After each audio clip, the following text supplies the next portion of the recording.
इ तहर जिंदगी इतना आसानी से ना मिलेला। दुनिया इ कायनात तहरा कि इतना आसानी से न मिल गईल। एकरा खातिर पिछले जन्म में तहरा के बहुत सा ऐसा श्रेष्ठ काम करे के पड़ल होखी, तब जाके तहरा के इस जिंदगी में इ लाइफ मिलल बा। और एकरा में का करबा का ना करबा तहरा चॉइस बा।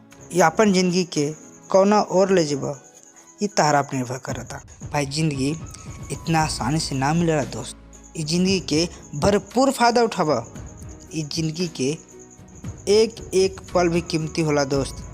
देखो सबके पास सीमित समय बा।